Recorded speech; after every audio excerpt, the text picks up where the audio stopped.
Halo teman-teman, selamat datang di channel kami. Kali ini saya mau ngajak kalian ke Pengalengan, sebuah tempat yang sering disebut memiliki nuansa pegunungan ala-ala Swiss ya. Jadi kalau mau ngerasain suasana pegunungan sih nggak usah jauh-jauh ke Swiss. Kesini aja. Dari Jakarta paling sekitar 3,5 jam udah sampai. Nanti kita akan menginap di Cabin Night Pengalengan. Di video ini kita bisa melihat seperti apa sih Cabin Night Pengalengan itu, fasilitas apa yang tersedia, dan bagaimana suasana di sekitar penginapannya. Jadi kalau mau dipertimbangkan sebagai tempat staycation berikutnya, lihat deh videonya sampai selesai. Kita masuk jalan tol dari gerbang tol Pasir Koja di Bandung, langsung ke arah Soreang. Hari ini cuaca cerah banget ya, jadi pas banget buat jalan-jalan. Sebetulnya trip ini kita buatnya bulan Agustus tahun 2025 yang lalu, baru sempat diupload nih sekarang agak telat ya. Tapi sepertinya sih situasinya nggak terlalu berubah. Nah, di sini kita ambil yang ke kiri ke arah Soreang, yang kanan tadi tuh ke arah Jakarta ya. Dari gerbang tol Pasir Koja tadi sampai ke Cabin Night Pengalengan itu lamanya kira-kira 1,5 jam lah naik mobil.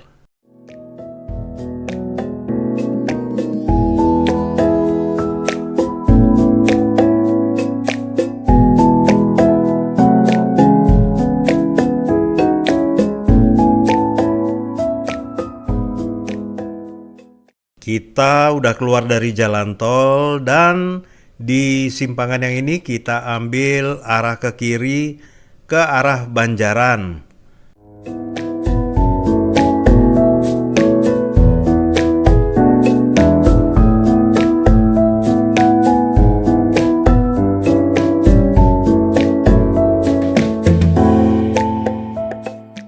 Sekarang udah sampai di Desa Cipinang, Kecamatan Cimaung. Ada stasiun pengisian bahan bakar di sebelah kanan ini kalau mau nambah bahan bakar atau barangkali mau numpang ke toilet bisa juga. Dari sini pegunungan udah mulai kelihatan dan jarak ke tempat tujuan di Cabin Night Pengalengan tinggal sekitar 16 km lagi.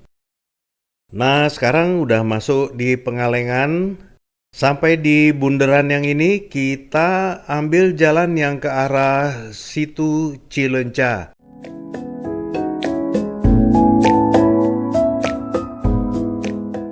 Nah, kita ambil jalan yang ini. Kalau kita jalan terus tuh, nanti akan sampai di sebuah danau, yaitu Situ Cileunca. Tapi kali ini kita nggak ke danaunya dulu ya.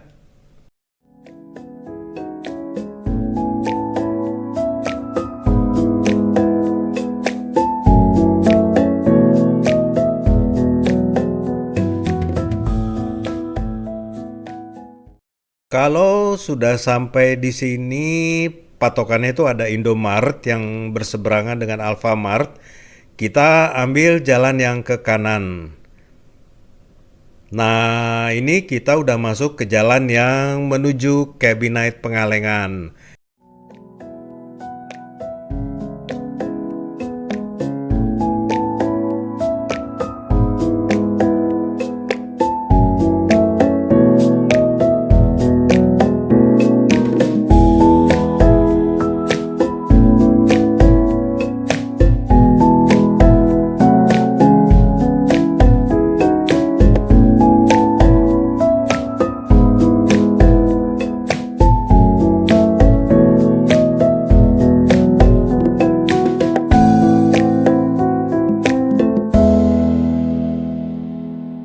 Di jalan yang bercabang ini, kita ambil yang ke kiri ya.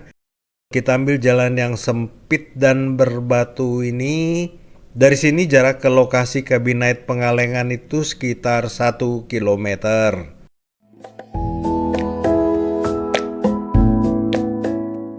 Nah, di sini tuh jalannya itu berbatu-batu, sempit, hanya muat satu mobil aja. Nih, kalau ada mobil dari arah berlawanan, harus siap-siap cari tempat buat minggir. Salah satu itu harus ngalah, minggir dulu, dan biasanya itu yang di dekatnya tuh ada ruang buat minggir. Kalau dari jauh kita lihat ada mobil yang datang ke arah kita, terus kita lihat ada ruangan seperti yang di samping kiri ini, kita minggir aja dulu ke tempat ini.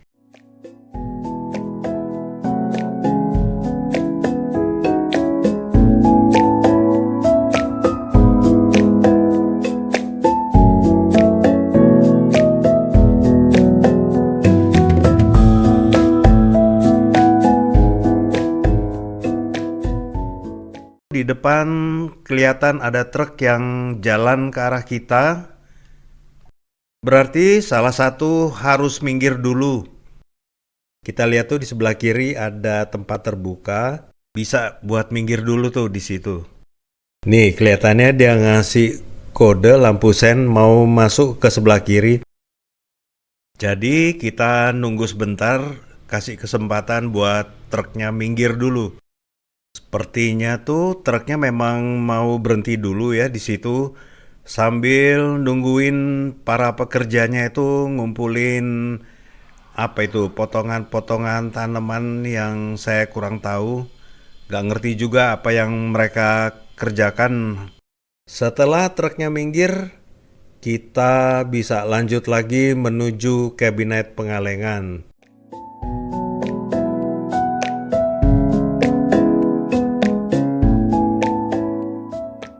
Pada saat kami ke sana itu, penggunaan mobil sedan sangat tidak disarankan karena ground clearance-nya terlalu rendah. Jadi sangat berisiko ya terbentur batu-batu jalanan karena permukaan jalanannya itu sangat tidak rata.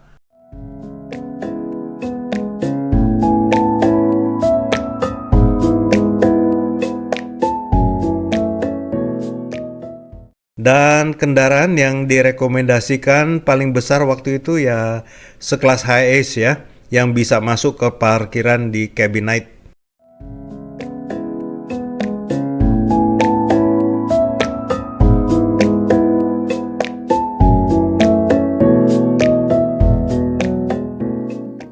Mungkin sebaiknya datangnya jangan terlalu pagi, tapi di jam check-in ya. Jeda waktu antara check-in dan check-out itu sekitar 2 jam. Jadi, saat kita mau check-in di jam yang sudah disarankan, biasanya orang-orang itu udah check-out dan udah pada keluar semua. Jadi, kemungkinannya tuh kecil sekali ya ketemuan sama mobil orang-orang yang mau pulang dari Cabinite.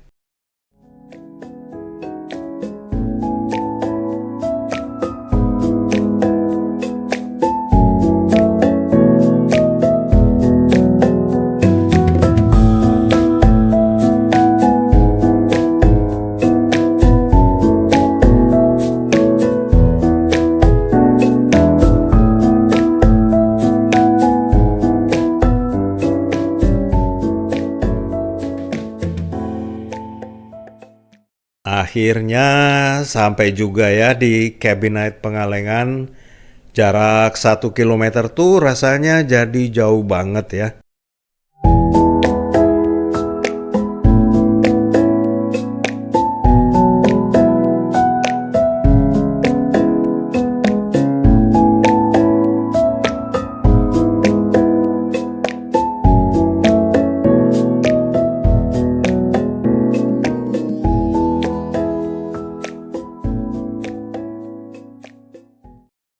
Yang ini tempat check-in-nya. Di sini juga jadi tempat kita makan pagi. Bisa ngopi-ngopi juga di sini sambil lihat-lihat pemandangan pegunungan di sekitarnya. Bagus ya pemandangannya.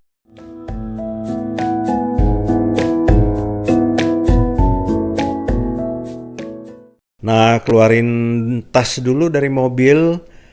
Ada sih yang bantu bawain barang ke kabinnya. Dari tempat parkir mobil ke kabin harus jalan ke bawah lumayan jauh juga tuh. Tuh kelihatan kabin-kabinnya, lokasinya di bawah sana.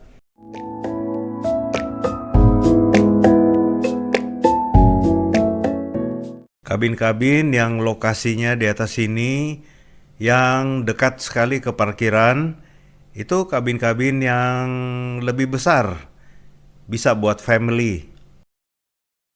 Kami sih bookingnya kabin-kabin yang pas buat couple yang sekamar aja, yang lokasinya tuh di bawah sana.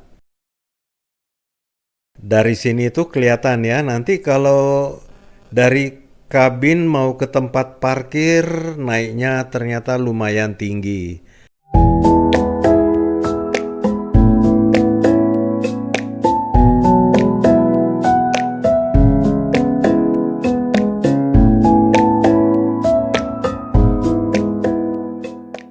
Kabin-kabin yang satu kamar itu ada 4 kabin.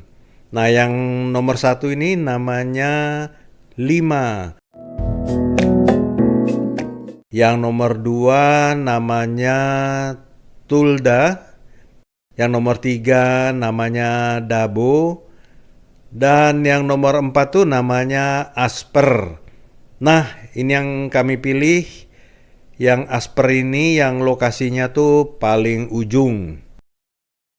Pernah kepikiran nggak nama-nama ini tuh diambilnya dari nama-nama bambu? Mereka tuh nggak asal menamai unit kabinnya ya. Misalnya kabin yang saya tempatin ini, Asper, namanya tuh diambil dari Dendrocalamus asper atau bambu petung yang dikenal tuh sangat kokoh. Kabin Asper sendiri rasanya tuh cozy, interior kayu yang hangat, dan jendela besar menghadap ke alam. Ada satu tempat tidur ukuran king size.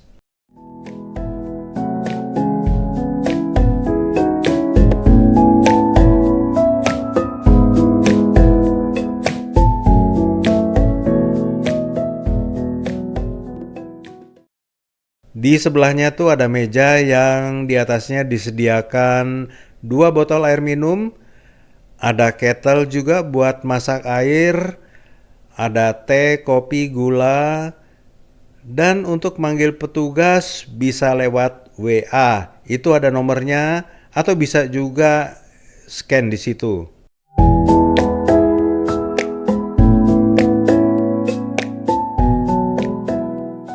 Kamar mandinya tuh bersih ya. Mereka menyediakan handuk buat 2 orang. Ada wastafel dengan cermin.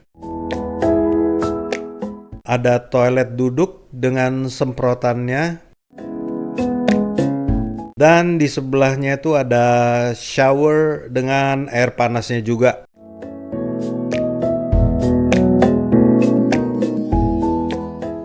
Shampoo dan sabun cair atau body wash disediakan di dalam botol-botol ini.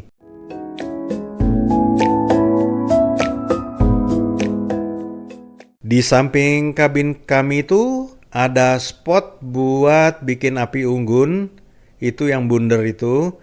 Jadi kalau mau ngumpul-ngumpul rame-rame dengan teman-teman di outdoor malam-malam dingin-dingin, bisa tuh buat api unggun di sini. Dan di tempat ini bisa juga dipakai buat barbekyuan.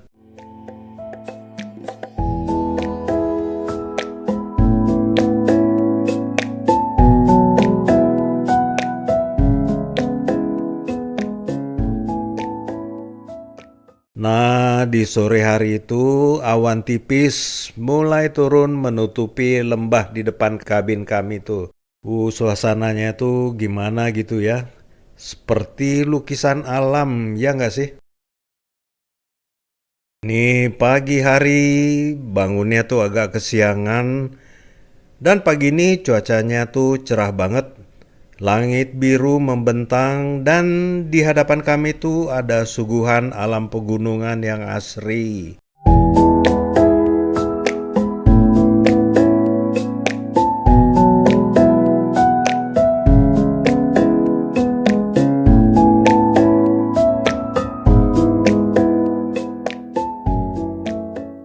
Sejauh mata memandang yang ada tuh hanya lembah, pegunungan, hutan pinus. Serasa bangun di tempat yang sangat berbeda dari hiruk-pikuk kota.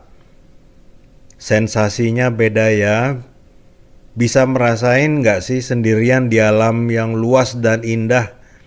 Udaranya tuh sejuk dan suara kicauan burung menambah indah suasana. Begini nih rasanya seperti ngecharge energi baru setelah rutinitas kota. Menginap di sini tuh bukan cuman soal nyari tempat tidur ya, tapi soal pengalaman, ngerasain ketenangan, menikmati keindahan alam, healing gitu.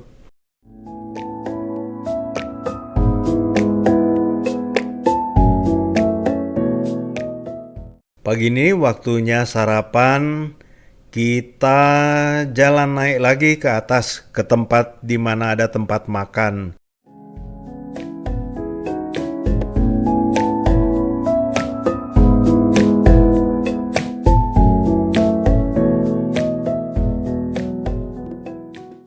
Kebetulan tuh baru kabin kami yang keisi ya, sebelah-sebelahnya tuh masih kosong.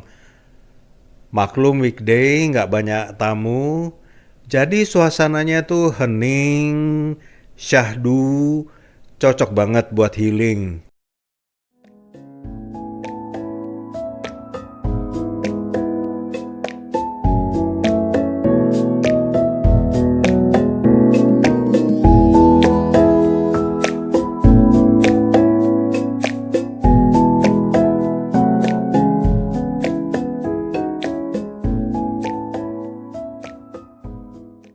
Hari itu kita makannya nasi goreng dengan telur dan kerupuk. Nah, kalau yang ini buat saya kerupuk ini penting.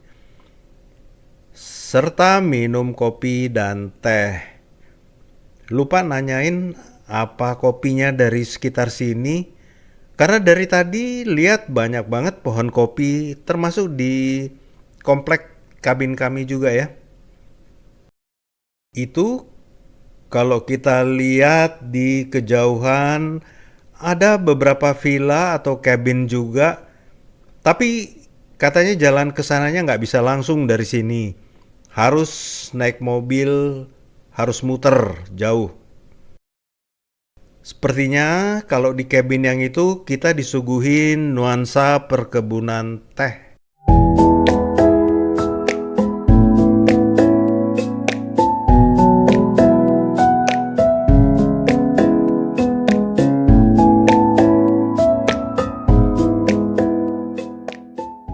Setelah sarapan, jalan-jalan dulu ya menikmati keindahan area di Kabinet Pengalengan ini. Habis itu balik lagi ke kabin. Perhatiin nggak, ternyata tuh banyak tanaman kopi di sini. Katanya sih kalau nanam kopi itu ya pohonnya nggak boleh terlalu berdempetan, harus agak renggang seperti yang kita lihat di sini itu. Kalau jarak antar pohonnya agak renggang, sinar matahari itu bisa nyampe ke semua pohon kopi karena daunnya nggak saling menutupi. Pohon kopi itu perlu sinar matahari yang cukup. Selain itu, akar pohon kopi itu tumbuhnya melebar sekali. Jadi kalau jarak antar tanaman itu terlalu dekat, nanti akar-akarnya saling berebutan air dan nutrisi. Di tanam renggang itu juga untuk menjaga supaya nggak terlalu lembab, karena kelembaban yang tinggi itu bisa menimbulkan hama dan jamur. Nah ini buah kopinya.